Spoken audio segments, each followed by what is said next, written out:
Good evening, everyone.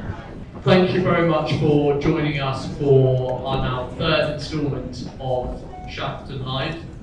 We will be doing these on a bi-weekly basis, running up until sort of the mid-December and then starting again at the beginning of January. And our next talk will be on the 30th of November with the incredible photojournalist Emily Garthwaite, who hopefully many of you may have seen the recent interview we did with, and she'll be talking with Sangar Khalil, her friend and one of the New York Times fixers on the ground in Iraq. But before we get to Emily's talk, we have a very, very exciting talk tonight from none other than Shackleton's very own Max Thorpe. I won't give you too much of an introduction to him, really, because you'll get plenty of that through this evening's talk, I think. All I can say is he's a braver man than I, and I think you'll all find this a thoroughly interesting and entertaining evening. Thank you very much. So I'm Max Thorpe is my name. I'm head of development here at Shackleton, and I think it's worth starting off with a quote from Shackleton. Men are not made from easy victories, but based on great defeats. And Shackleton was someone who was defined far more by his failures than his successes. He was someone that had to overcome great challenges in his endeavours and his expeditions, but it was his decision making and his leadership in those crisis moments that really sort of defines who he is, who he was, the values he stood for, and everything he represented. And little kind of did I know that my path would lead me to be a part of Shackleton over a period of years that I took on some of my own challenges that I'm going to be sharing with you. But it was an inspiring moment for me to be able to join a business that represents some values that I deeply care about myself, and ones which are very important to me. So this starts back in 2016 when I was looking for a really kind of big challenge to take on, one which could push me outside of my comfort zones. So I was looking for a challenge to take on, something which would push me beyond my limits, something that could help me explore kind of who I was. I think I was someone when I grew up, I was very competitive, I played a lot of sport, and when I left for university and had a few years of university, as with quite a few people I think, I kind of lost some of that kind of competitive drive, and was kind of distracted, I suppose, from those things that I think really made me me. And so at the back end of university, I just knew that I needed to sort of re-engage that competitive spirit and really re-engage that opportunity to push myself and find out what I was truly capable of. And it was a very boring, kind of simple way that I found this challenge, which was, I'm sure you all know, kind of rowing and river rowing, and some of you in the crowd I know will also know about ocean rowing. And this is something I discovered online when I was looking for this big challenge, and it immediately just clicked with me. It was a photo of someone finishing this incredible race across the Atlantic Ocean, a rowing race from La Gomera in the Canaries to Antigua. And it's a 3,000-mile row. You're completely self-sufficient on board this boat. It's estimated to last between 40 and 90 days. You spend 24 hours a day as a team rowing. You are consuming up to 7,000 or 8,000 calories a day, and you tend to potentially burn more than that. You face ocean storms, you face heat deprivation, seasickness, and putting all these things together, it felt like a challenge that was greater than kind of anything else out there. And so I decided that this was what I was going to take on. And first I needed to find a teammate. I wanted to do this with a friend and do this in a partnership. And not quite in these words, but very much like Shackleton's own advert that he put in before one of his expeditions. He said that he wants men for a hazardous journey. There's going to be small wages, bitter cold, long months of complete darkness, constant danger, safe return doubtful, honour and recognition in case of success. And so something like that, I texted a friend of mine called Chris, Chris was very quick to say yes to this challenge. We immediately formed this partnership where it took 2 years to build our campaign towards getting to the start line of this race. And it tends to be known as to be just as difficult to get to this start line as it is to get across. I think that's not quite true based off my experiences of trying to get across, but it is a big challenge, and it's a 2-year training, fundraising campaign. There's a lot of technical learning, it's a huge physical input, and then there's also just the burden that you carry taking on an expedition like this, or a challenge like this, and I think it's probably not spoken about as much, is that when you make a decision to take something on like this, it also impacts those around you, and you carry a responsibility of how it impacts them as well. So it's a very selfish decision, but I knew it was one that was right at this time. So we trained for 2 years, and eventually we got to the start line of this race in December 2017. And this is our specially built ocean rowing boat, and this is us coming across the start line of this race. It's called the Talisker Whiskey Atlantic Challenge at the time. There were some smiles on our faces there. We were enjoying that start. I think that Shackleton also said that optimism is the quality, the best quality, the one that he looks for in teammates. And it appears as though we had some, at that point. But I think what we didn't realise is, what was to come. And it's very difficult to train for these types of things because until you get out in the Atlantic Ocean on a boat this big, you really don't know what to expect. You train off the south, if you're based in the UK, you can train off the south coast, which is something that we did, dodging shipping lanes and other vehicle, pleasure craft and things like that. But ultimately, you just don't get a real sense of what you're going into, and you know there's going to be something that you're going to have to learn that experience as you go. And as we set off on the 14th of December, we really were thrown into a baptism of fire.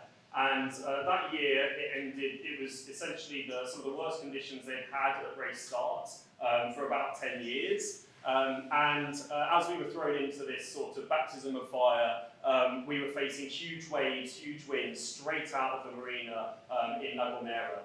And so you have to learn fast. You don't really get much time to think. But I remember that first night out there, the pitch dark, wading through these incredibly chaotic conditions, and just really struggling to push through just that first night, let alone knowing that we potentially had up to 60, 70 more nights like this one in particular.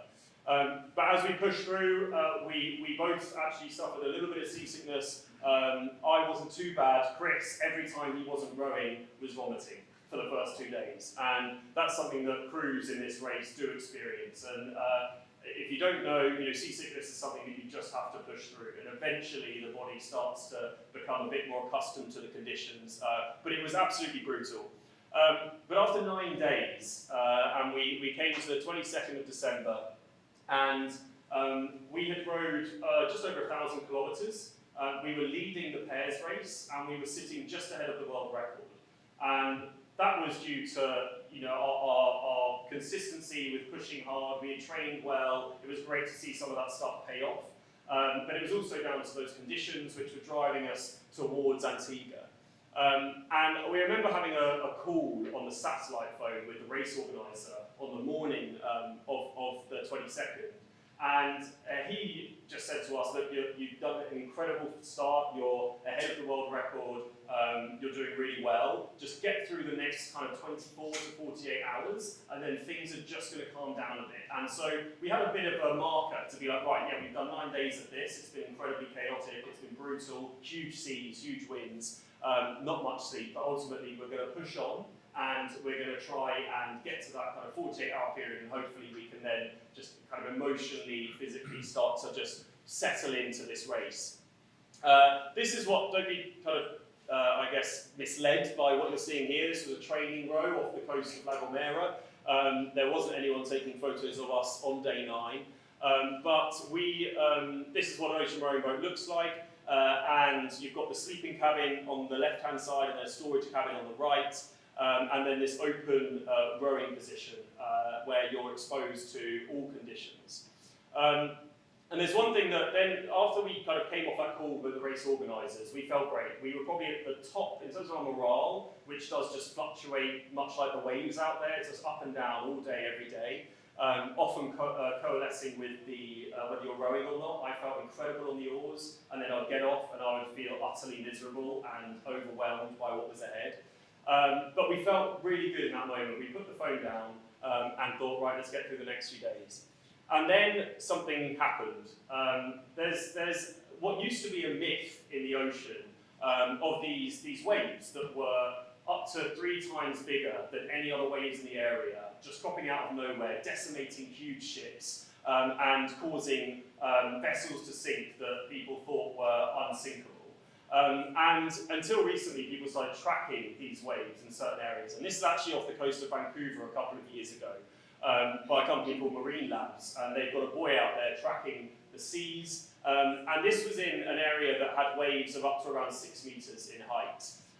But then they caught this wave out of nowhere, completely against the pattern of what was happening. And it was an 18-meter wave, just making its way through the ocean.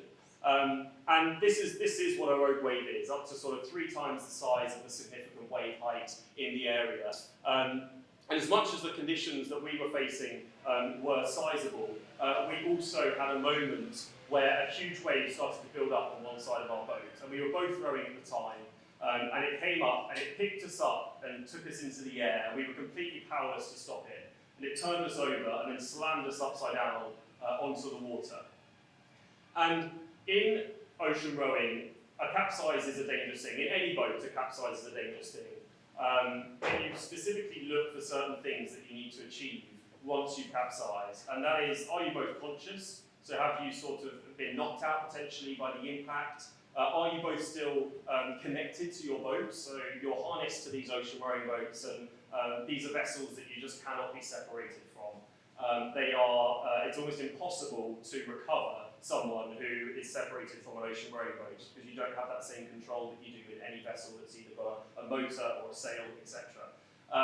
And the third thing is that boat self-rights. So they're specifically designed, these cabins, to be airtight, so that in the event that they do capsize, they'll self-right.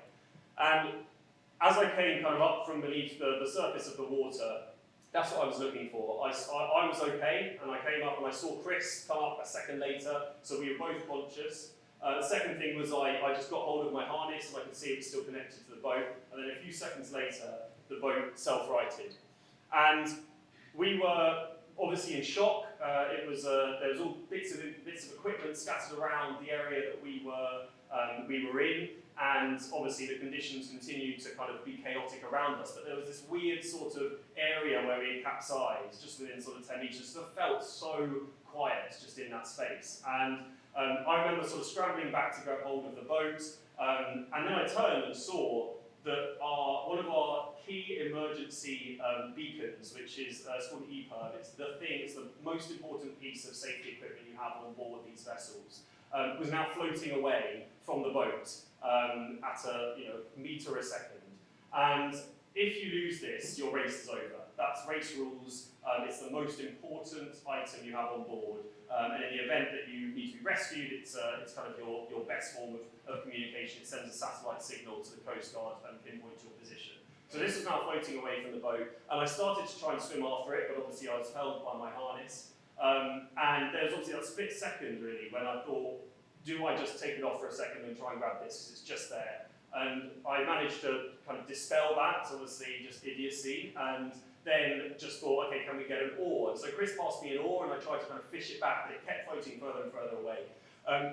And just as we had about given up hope, it turned in the water and just bobbled all the way back into my outstretched hand.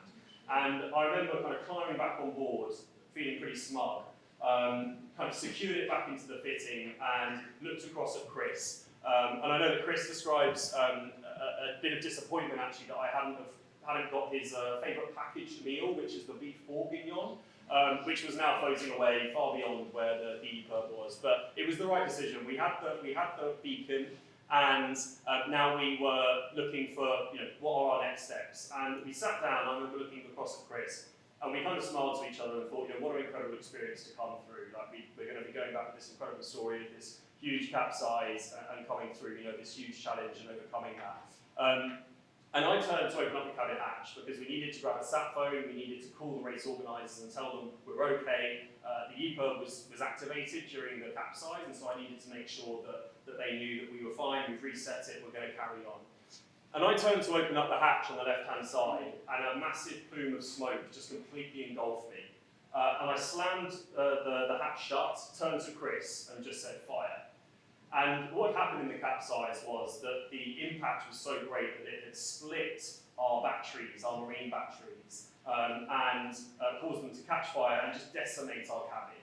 And it destroyed all of our communications and navigation equipment that was in there, and ultimately rendered our safe space completely uninhabitable. And so in stormy conditions, in rough seas, and obviously where we sleep, that was the cabin, that was the place that was our secure home. And now we had no way to get into it, we couldn't get into it. So we kept it shut, and we were trying to work out what our next play is. Chris passed me a fire extinguisher, which we had on the boat, and I extinguished the flames. But ultimately, what we had inside this cabin now was all the kind of fire extinguisher residue and all the toxic fumes from the battery fire, and just an absolute bomb site. And that's the sort of thing that if you're kind of sitting in the marina on the south coast somewhere, and you've got that situation, it's a difficult one to rectify. But then when you're out in the Atlantic in huge winds, massive seas, it's an incredibly dangerous situation. And one thing you can't do is just open up that hatch and start to problem solve, start to clean up, start to try and see what the damage is. Because if you have that hatch open when you're capsized, that boat doesn't self-right. So you have seconds between waves to just see if you can get anything inside the cabin or see what's going on, and then you have to shut it again because these waves are getting bigger and bigger. And it's really hard. Obviously, this was not a time for us to get out our cameras and see these conditions, but they were worsening. And I think there's plenty of films and content out there of seas at their worst. And in terms of the sea state, I mean, this is as bad as it can get. On this video, this is filmed off a military vessel. And I mean, these are the sorts of things that you get in the ocean. And it's almost impossible to really understand what these waves are like. But these are the waves that build up over hundreds of miles across oceans like the Atlantic. And ultimately, they do this to vessels. And so we were facing just countless waves that felt like these just huge walls of water piling up in front of us, coming towards us. And every time we came up a wave, we'd essentially get to almost a vertical position. And every time it felt like we were going to be pitch-poled, which is an end-over-end capsize. And so we devised a plan to what we felt like would keep us more safe, which was when we got to the crest of these waves, Chris would throw himself against the cabin, and then I would throw myself against Chris. And that momentum would just nudge us over the top of each wave. And we did that for around 8 or 9 hours. Out on deck, just defending ourselves against the conditions, because we just felt like that was within our control. It was something that we could do. In the meantime, we managed to rummage in the storage cabin and find a sat phone with about 1 bar of battery left. And Chris made the call to the race organisers and let them know that this was our situation. And pretty much when we hung up that call, we knew it was just us trying to keep ourselves safe until someone from somewhere potentially would get to us. We didn't know how long they would take, we didn't know who it was going to be, we had no idea about what lay ahead, and that's why we were just focused literally on the next wave, keeping our boat upright, keeping ourselves safe.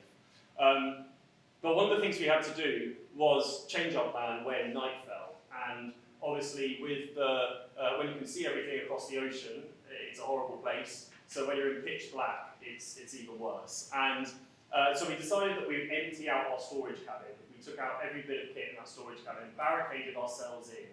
And it's about the size of a sort of large suitcase. And so myself and Chris trying to kind of get in there was obviously incredibly tight.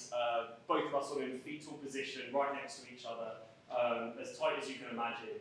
And we shut the hatch behind us, and we kind of relinquished that proactive fight. And we went for this sort of approach that now it was not up to us. We had done all we could, and the safest place we could be was in this storage cabin.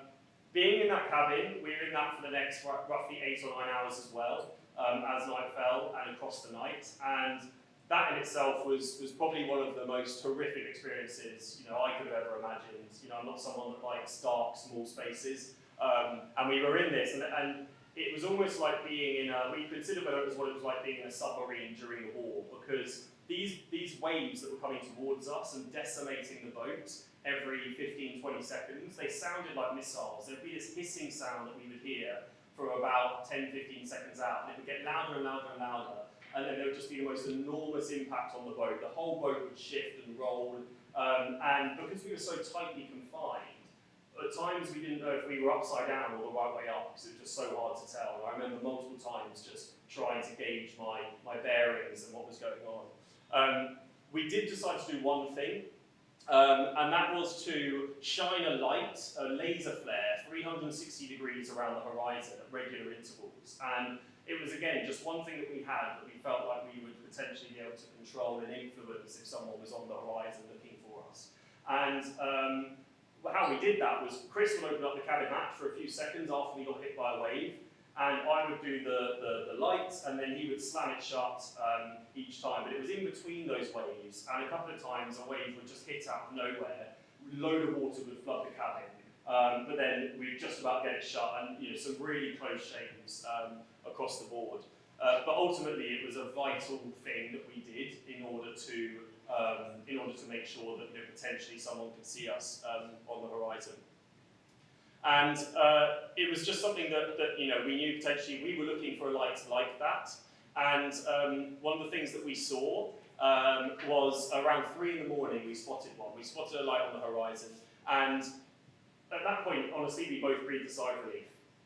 We looked at each other and we said, we haven't seen another vessel for 9 days. That has to be the boat that's coming to get us, to rescue us, to help us. And there was definitely something about this moment that we breathed that sigh of relief, and we thought, this vessel was just going to come up alongside us, put on the handbrake, and we would just kind of step on, and it would all be over.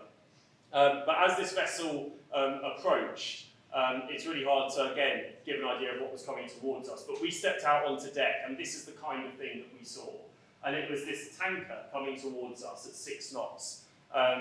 It was a 250-metre, 110,000-tonne oil tanker coming towards us at 6 knots. And whilst the winds were howling around us, the waves still incredibly chaotic, throwing us one way then the other. Not only that, but as this vessel gets closer, they create these currents which are just isolated around this tanker. And there was a recent video that I saw of a jet ski getting caught in these currents. God knows what this individual is doing, but as they get closer,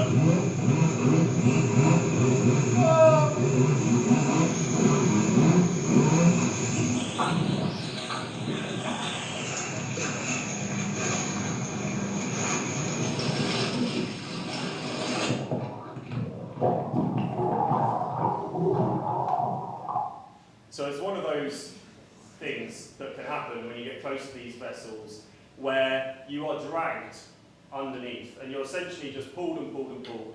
And so as this tanker approached us, there was all these currents building up around it, and the tanker almost hit us head on initially, almost crushing our boat completely, and then we started sliding down the side of this tanker. Just to give you an idea of the size, this is to scale of what we were facing.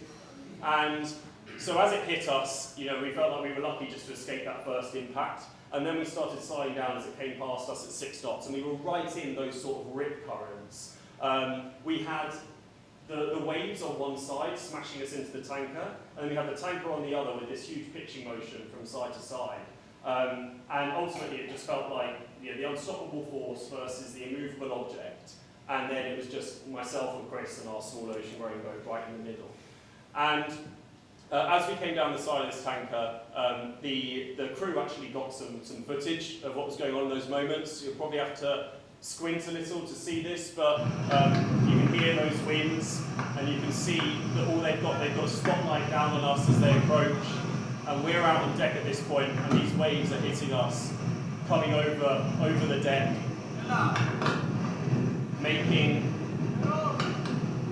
this rescue incredibly difficult.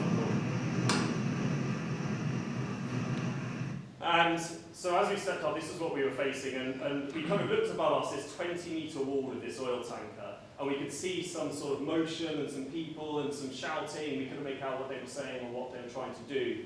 But then we saw a rope and a rope ladder come over the side, and they got about halfway down the tanker's side, obviously way above where we could reach. But they were clearly indicating that that was going to be the method to get us off this boat.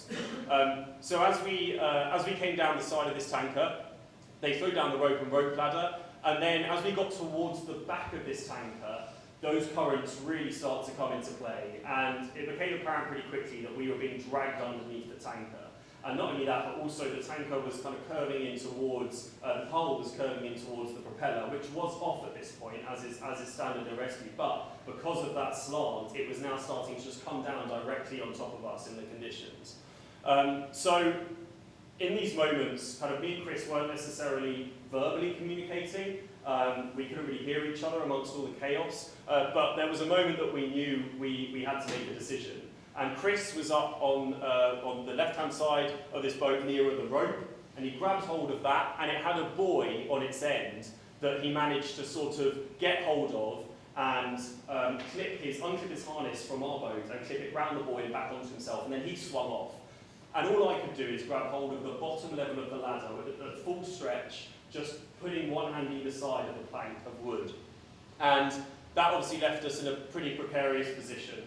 And as we hung on, it was a few minutes where we realised that they couldn't pull us up. So we were just hanging off the side of this tanker with no movement, and just relying on a sort of grip to hold us for as long as we possibly could.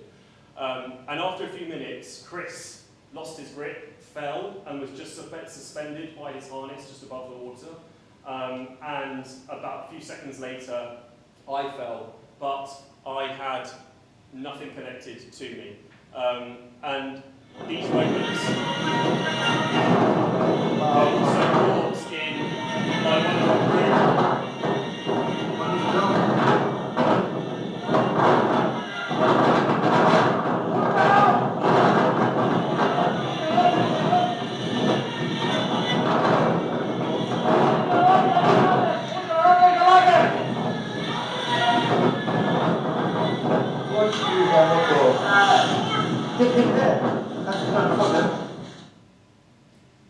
So that was the moment that obviously I fell into the water, and these guys that were filming from the bridge obviously thought that was probably the right time to stop filming.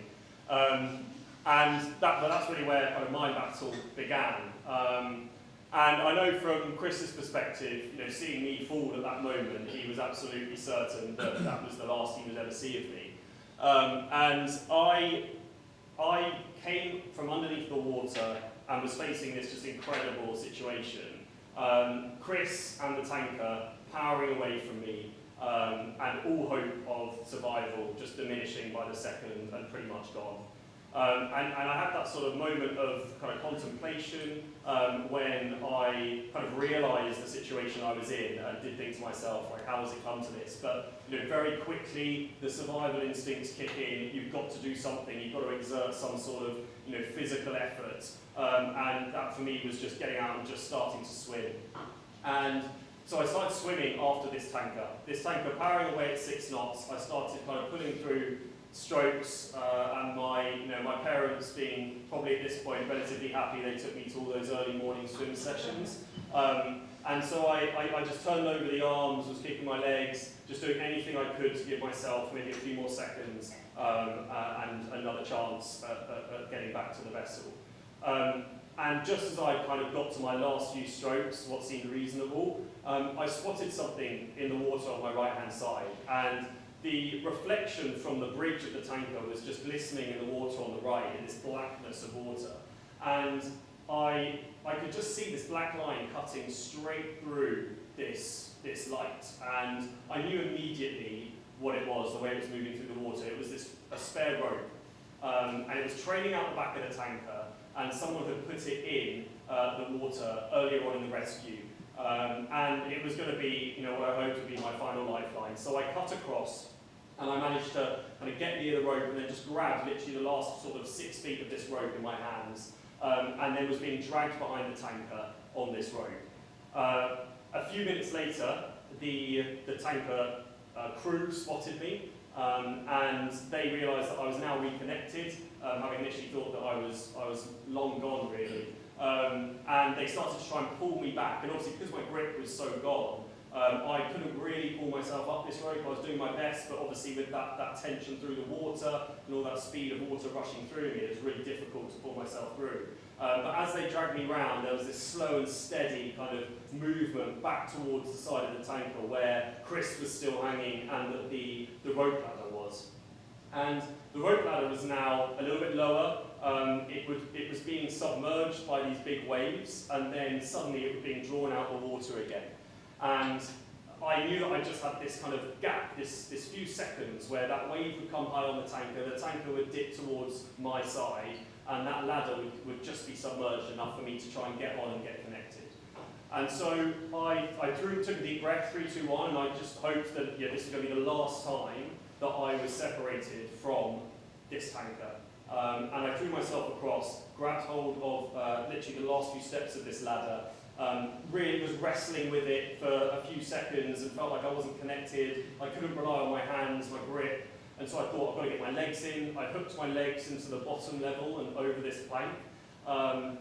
And in that moment, I thought I was just about connected, but then I could only quite get the plank to my knees, and so I just imagined that moment where I get sucked up and the momentum throws me back into the water. And so I was just doing everything I could to wrestle with this ladder as these waves were coming higher and pushing me from behind and nudging me. And I got a sort of extra foot of water and just a little bit of ounce of energy just to pull myself in, and ended up just sitting on this ladder like you sit on a swing. And this was a few seconds later when they obviously got me on that ladder. Someone took another photo, and it was a weird moment because my perspective was so warped by this point that as soon as I just sat into that position, I felt like I was safe.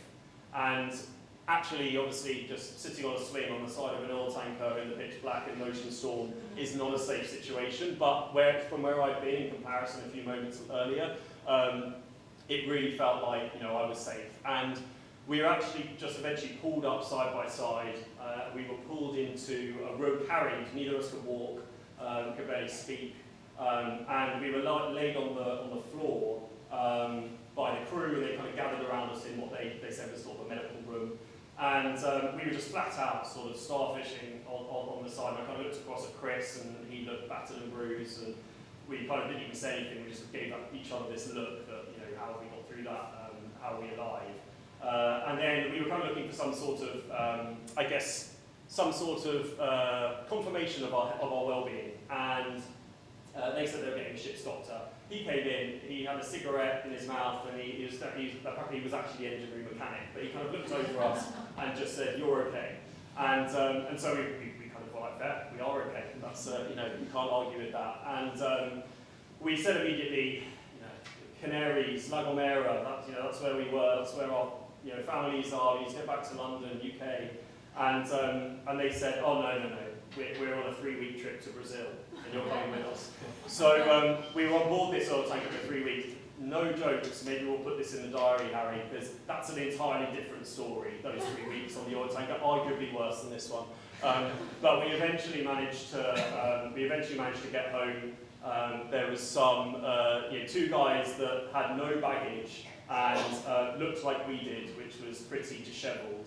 Hand-me-downs from the crew of this tanker, trying to navigate our way through various airports. We went to Sao Paulo, then we went to Amsterdam, we eventually got home. But there were points at which we were taken into rooms and asked, why the hell we looked like that, what are we doing with no luggage? There's 230 people on this flight from Sao Paulo to Amsterdam. Why are you guys the only ones that have registered 0 luggage? So we struggled through those, but we eventually got back. And I think that, that almost begun a new chapter. And for me, to give you an idea of, I guess, where my mentality was kind of all the way through, the time on the tanker and afterwards, I certainly felt huge disappointment. I felt very hard done by. I felt really sorry for myself. I just couldn't believe that we were, ahead of the world record, and we were doing so well in the race after those first 9 days, and then suddenly something completely out of our control just decimated our plans. 2 years of planning and preparing to get to Antigua, that being our goal, and then in those split seconds, it was then about survival, and it completely changed, our lives in many ways. And so I felt incredibly sorry for myself, and I had to kind of shake that, quite quickly. I mean, one of the kind of other areas that I was considering in the back of my mind was kind of what this experience would mean to me in the future. And I actually, in the first day on board the tanker, I grabbed a pen and paper, and wrote down all the things I would do differently and all the things I would do the same if I was going to go back, because it was just fresh in my mind, and I had no plans to. It was just that sense of like, if I could have another chance to be, 2 days earlier, and that road grade didn't hit, so many things that I would change, so many things I would do. And there's this Shackleton quote, which is just, really encapsulates sort of where I was in my mentality and what really drove me forward. And Shackleton said that a man must shape himself to a new mark, directly the old one goes to ground. And what that means to me is that when you're knocked back, when you have a failure, you really have to change your goal. You have to change actually who you are as well. And I think there's another quote by Viktor Frankl, which is that says, when you're unable to change a situation, you're challenged to change yourself. And that was really what I had to do. I had to release control of what happened, and I had to realise that it was about me and the internal sort of reset and focus that I needed in order to move on to my next step. And that was what I was looking for, a positive next step. And I spent months kind of back and forth, and I'm not going to lie, there were pretty much every night there were nightmares of being lost in the ocean, being hit by massive waves, and that was something that I was kind of dealing with subconsciously, but consciously in the day, I just managed to sort of compartmentalize the experience and start to realize, what can I do? I wanted to rewrite my narrative. I didn't like being defined by this worst case, this like crazy, worst case scenario that happened to us. I wanted to kind of change that narrative. And I actually did go and speak to, I spoke to Chris, and he was obviously the first person I wanted to be part of, us going back together. And I mean, going back and doing something like this ever is a huge undertaking, as I said, in terms of 2 years training, the emotional investment, the financial commitment, all these things. It's a massive burden. And Chris was swiftly kind of moving up in his life. When we had this conversation, it was clear that it wasn't going to be together, that we were going to go back, but he gave his sort of full support for me to do so. And we're closer than ever right now. But I did, so exactly 2 years after this, I went to another friend of mine, a guy called Dave Spellman, and I told him this story, and he still said yes, which was quite something. And so 2 years later, myself and Dave went over the start line of the 2019 race to take on the same race again. And a slightly more subdued look on my face heading out there. I don't often kind of recall this moment because I think I buried it, but I remember the day I arrived in La Gomera for this race, which was the first time I've obviously been back since 2017. It got into sort of 9 or 10 o'clock, we'd just done a food shop, we were heading to our accommodation, and I mentally just spiraled into one of the biggest holes I've been in 2 years, to the point at which I was pretty convinced by the time I was getting into bed that I was going to be flying home the next day. And I was looking at all these things, I was saying to myself, I think this is okay, I've got to give myself the opportunity here to actually just get back on a plane and go home to my family.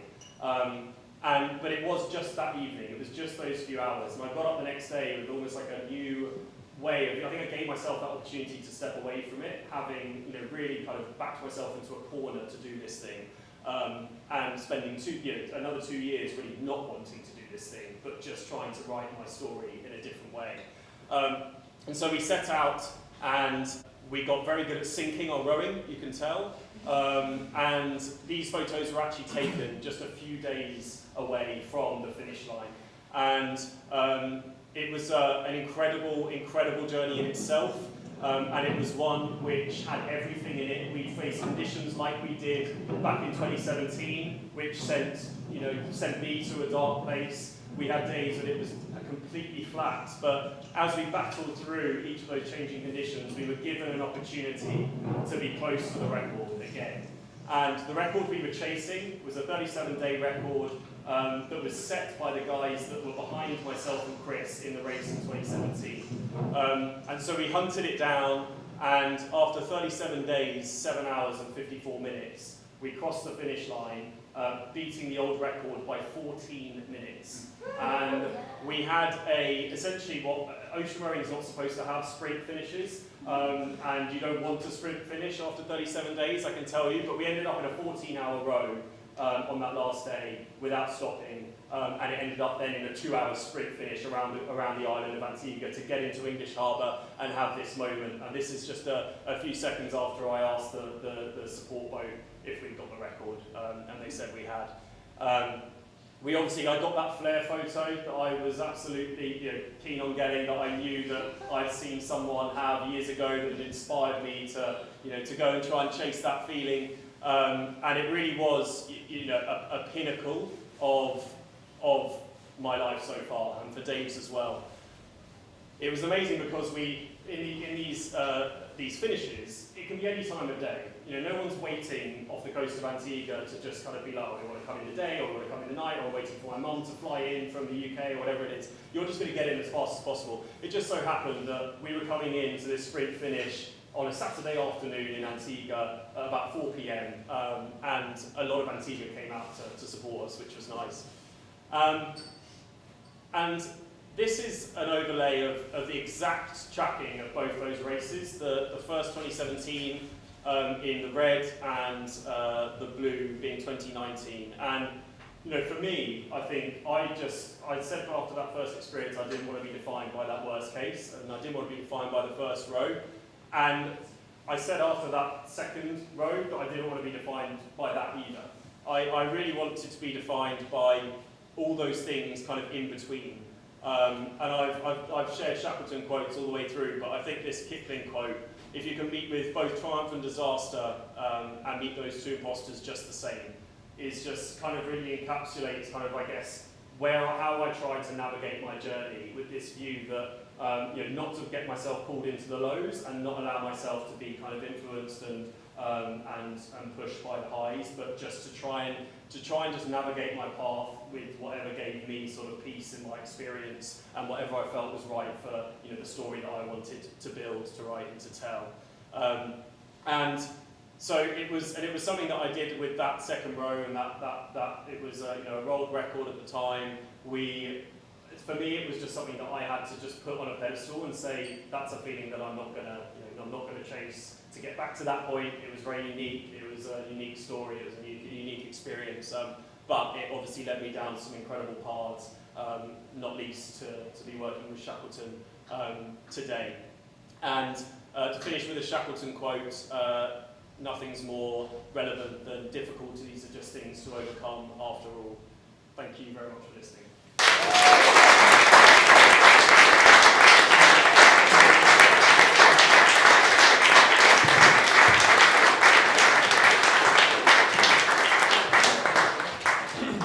Thank you very much, Max. And I quite enjoy how Max says, with almost as subtle or as relaxed and laissez-faire approach as Ernest Shackleton, some of those quotes when facing quite such significant adversity.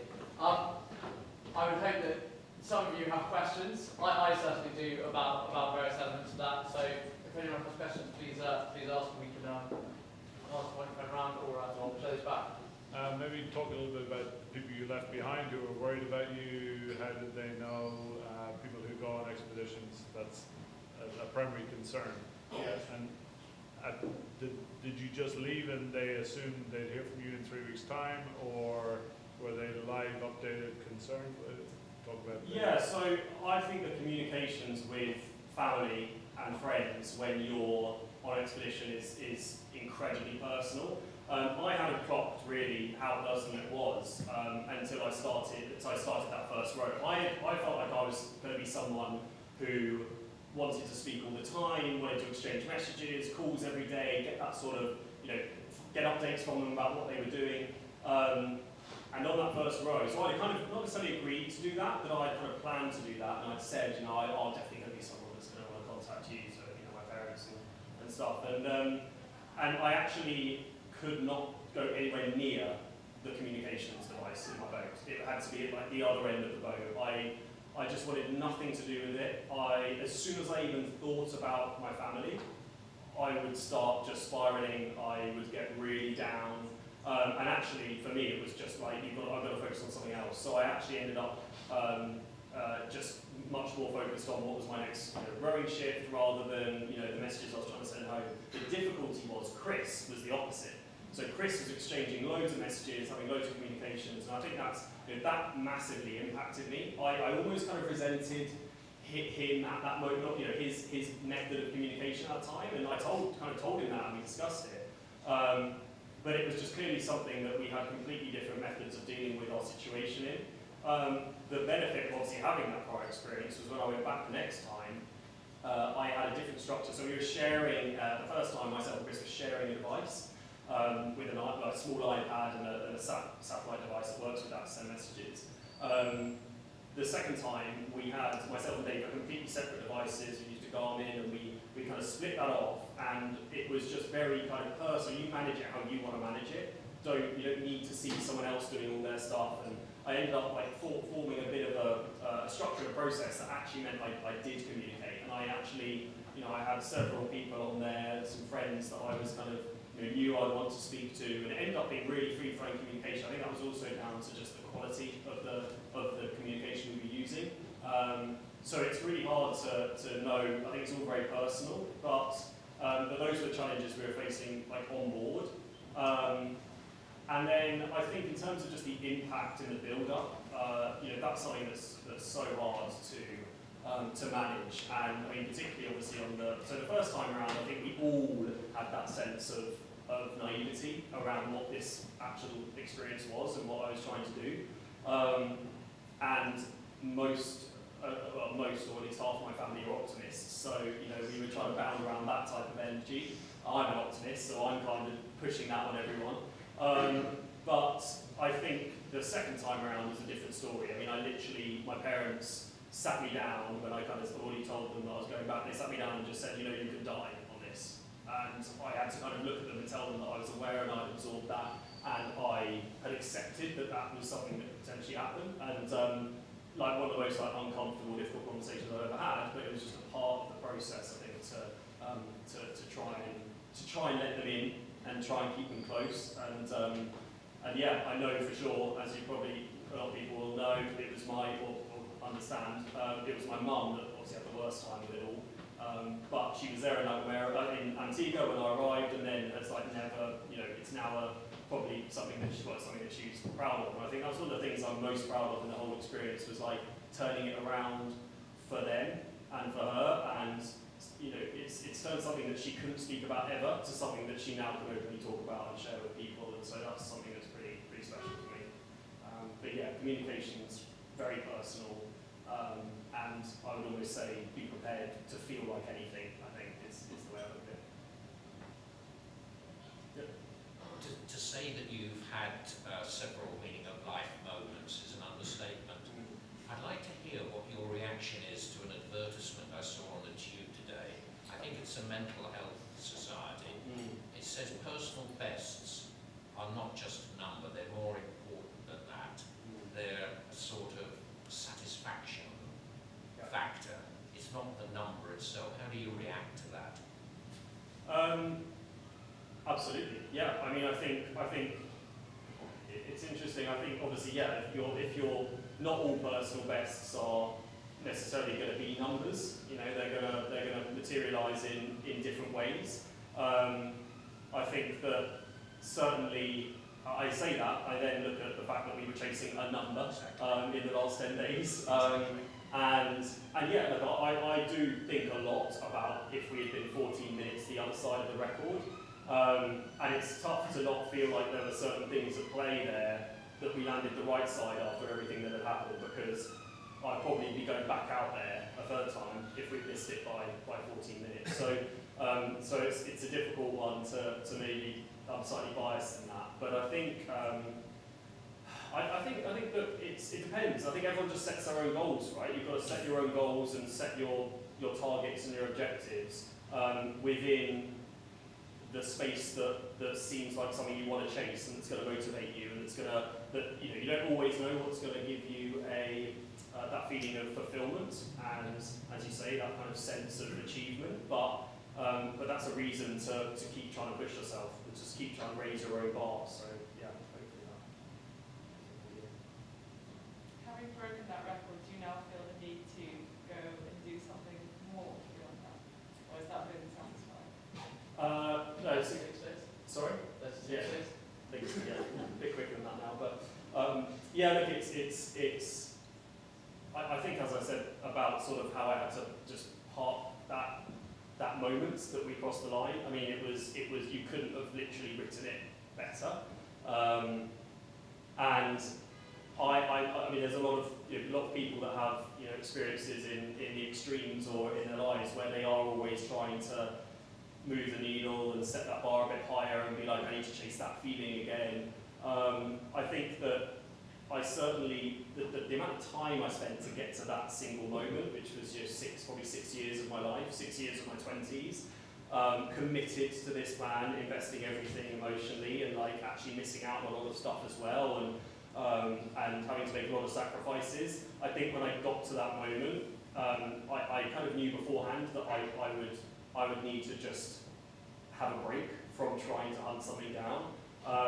But equally, again, just morphing the goals and objectives and what I want to achieve in my life. And I think certainly getting out in the extremes is obviously a way of kind of scratching that itch. I'm lucky enough to work for a business where I get to do that on a nice sort of a scale where I can go out for a week and experience one of our challenges, for example, and immerse myself and push myself in those environments without having to commit 2-3 years and 40 days to expeditions. But I think that I think it's just about kind of resetting those goals, being really realistic about what your next step is, and so I think there probably is something on the horizon, but I think that is going to be the biggest thing that I'll ever do. I can pretty convincingly see that now. Yeah. Max, knowing you the way I do, man, for the length time I know you did yourself a disservice with talk about your swimming lessons and so on. And I know that Max is you're a national champion swimmer. You're very good. Very, very good. Might have been. So my question to you is, how obviously a huge amount of rowing training went into doing this, but was there any swimming training that went into it?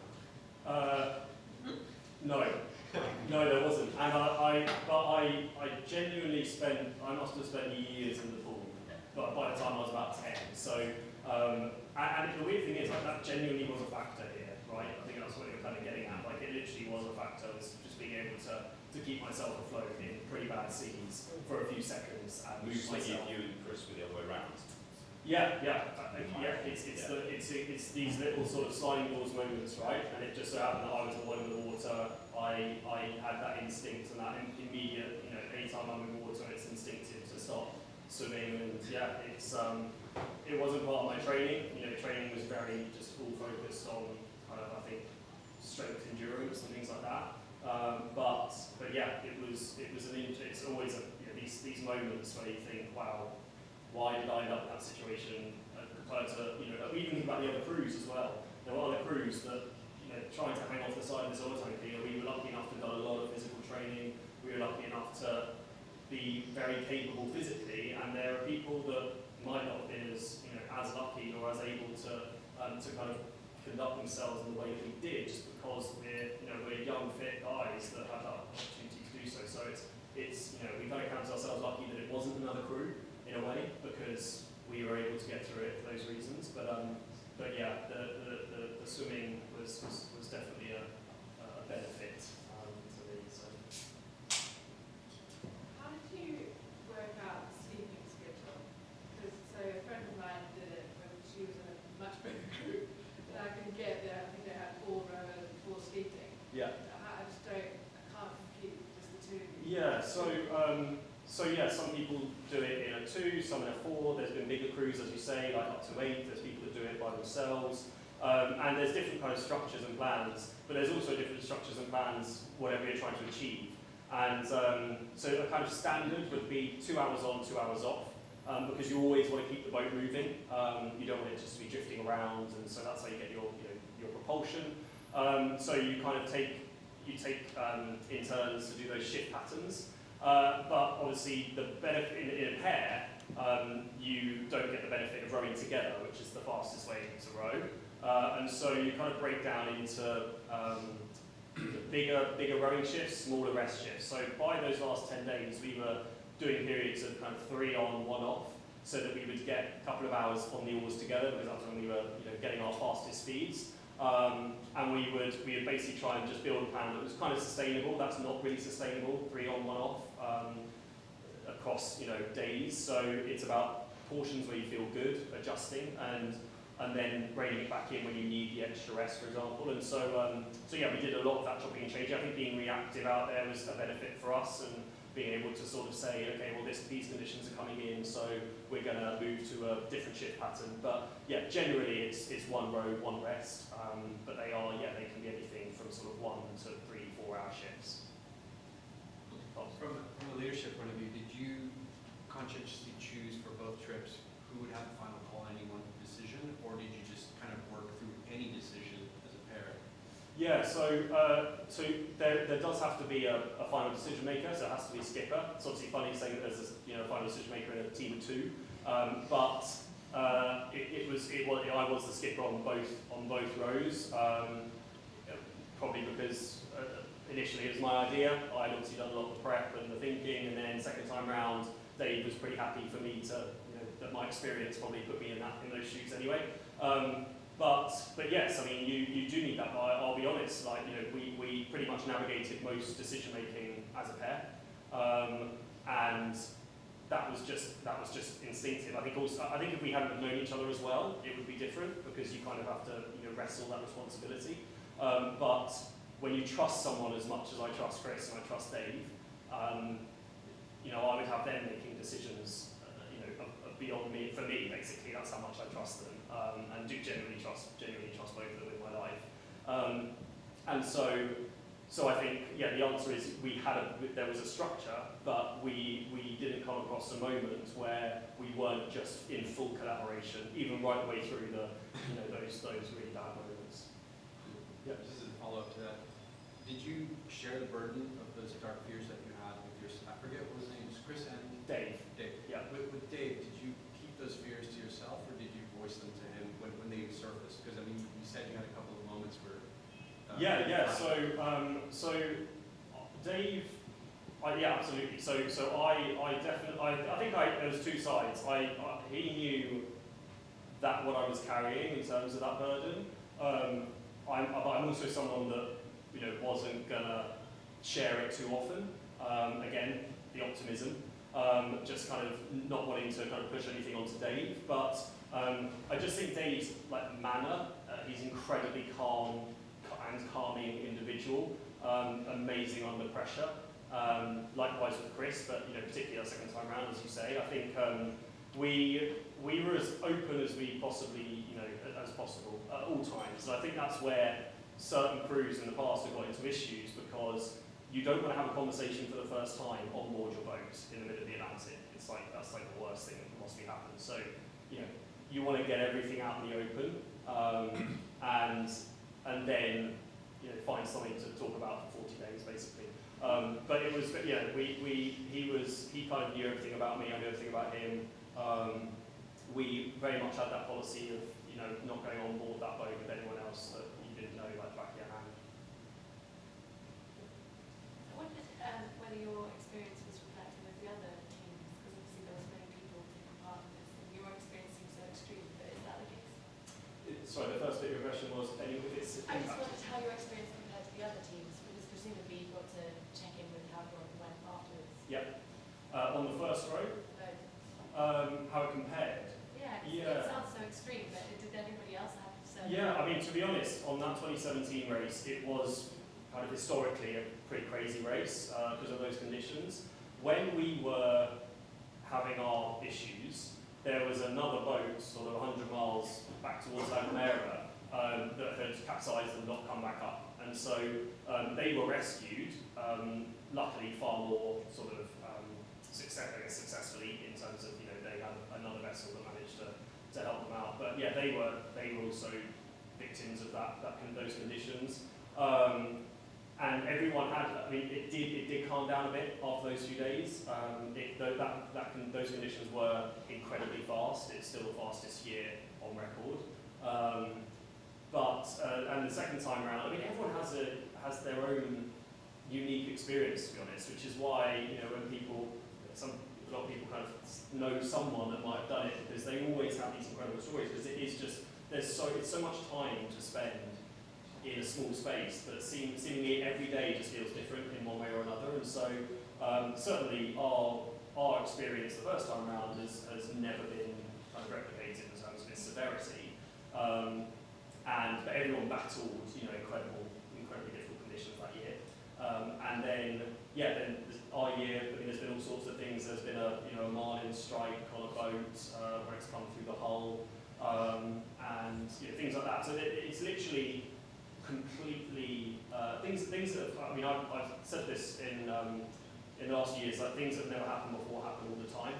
And that's kind of a mentality for kind of uncertainty that you've got to approach, because that's literally what's happening in the world, but that's what happens on expeditions as well. Like, these new things are cropping up that people just couldn't even predict because they had the data and the past, was showing something different. So that's the beauty of, I guess, kind of extreme sports and expeditions, is you do get these unique moments, but it also makes it's a unique experience for everyone, but it makes it very tough to plan and prepare for.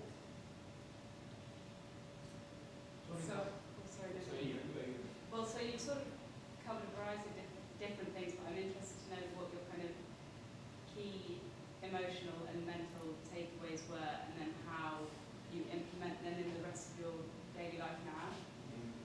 Thank you. I think for me, it's like that sense of, obviously for me, it was just this crazy 6-month period in the sort of middle. When I came back from the first row, was dealing with those nights where I'd wake up and feel like I don't want to go back to it, but then try to kind of spend the day convincing myself I was going to go back, and then I'd get into bed and it would be dark, and I'd be like, well, I'm going to be up in a storm in the night in the sea, so I'm not going to go back and do it, and sort of battling all of those things. I think that, for me, it was about sort of knowing what this particular decision would do for the rest of my life. And I saw it like that. I basically said that this is not going to be the last time I've got a challenge. It's not going to be the last time that I have a difficulty, that I have to sort of take one door or the other. And it's not going to be the last time that I feel like there's an easier door for me, and there's a harder door, but potentially the rewards that they go behind that harder door, right? So for me, I kind of just felt like if I could take the hard decision, the tough decision, or the one that I felt was harder, it would just set me up for any other challenges that I was going to face. And I just knew it would, maybe I will be faced with harder ones, but it felt at the time like that was a defining moment of my life where I would define who I was by just saying, I'm going to go back and do it again.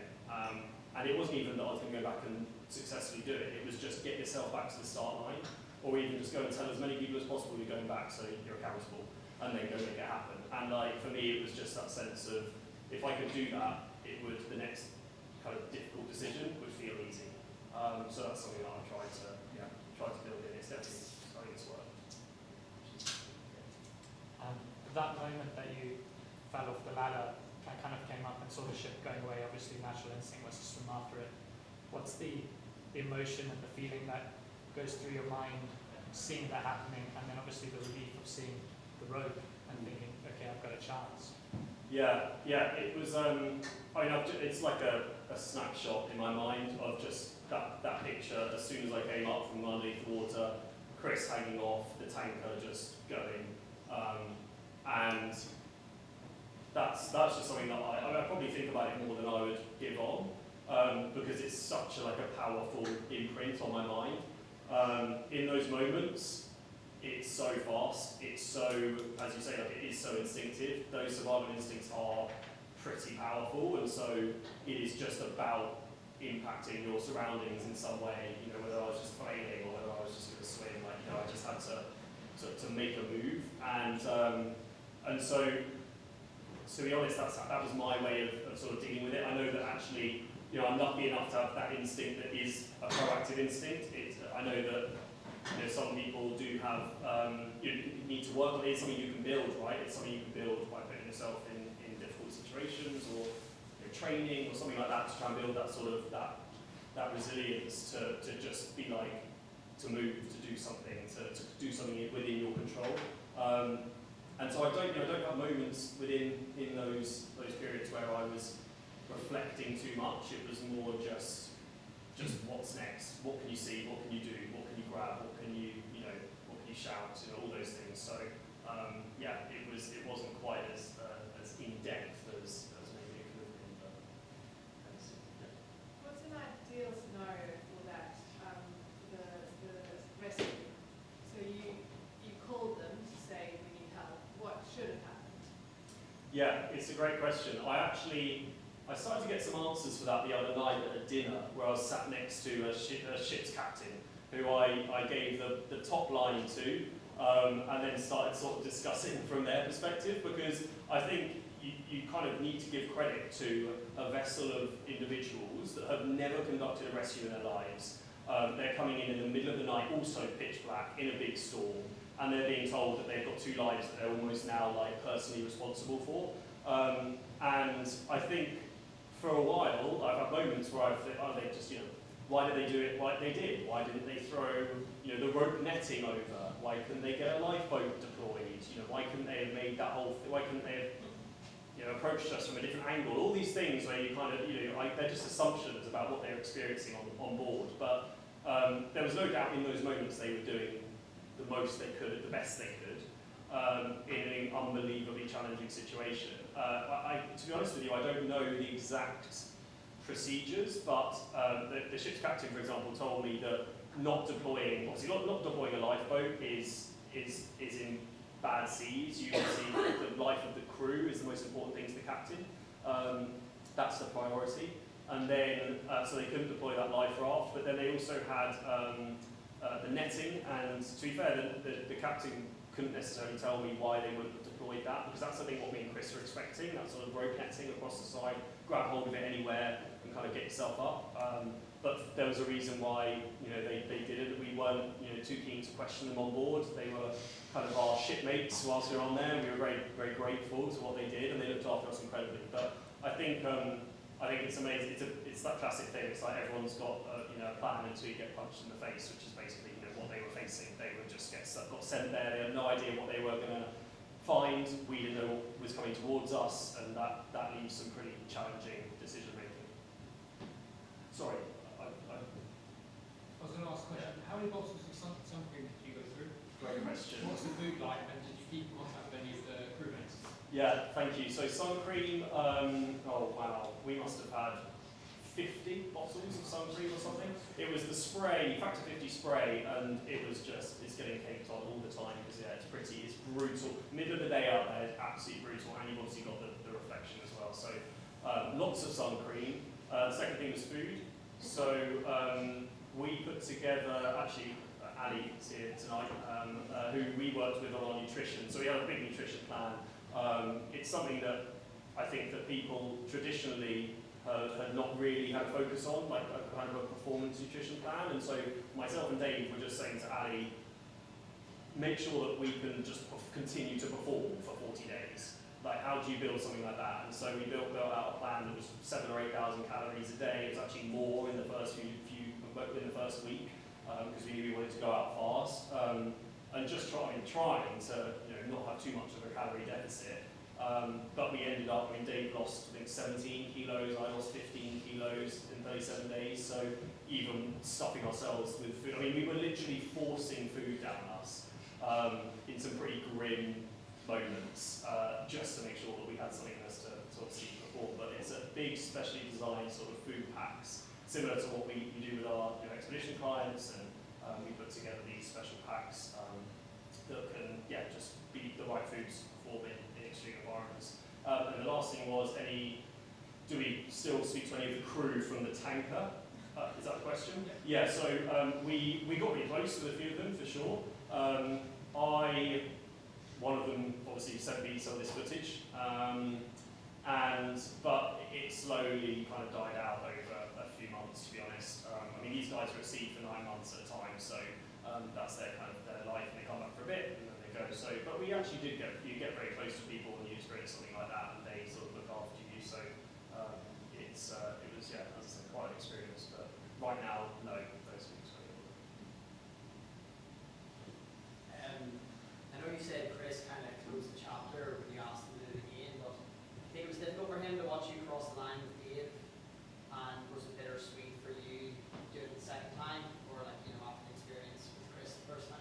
Yeah. So, I mean, Chris was, you know, one of the first people to congratulate me, and I know he watched the moment live that we came across the finish line, and quite honestly, since then, I mean, since this chapter got closed, kind of for both of us, I suppose, we're closer than we ever have been, and you know, that's, you know, credit to him and kind of the way that he managed everything, because, you know, it's as you say, it's a challenge to kind of split paths from something that you both experienced, which was so sort of intense.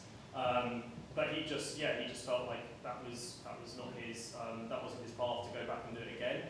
And yeah, I mean, incredible how supportive he was of me going back to do it without him. But yeah, absolutely a challenge for two friends to sort of, you know, have experiences. I remember that together, but I remember we spoke about 6 months after we got back, and I did say to him, I said, you know, I've been thinking about this every single day, so I have to go back. And he kind of looked at me and said, I've not really thought about it at all. And so at that moment, I was like, I think we're probably on a different page. But yeah, but it was a dynamic which, as I said, his support made things, you know, much more achievable for sure.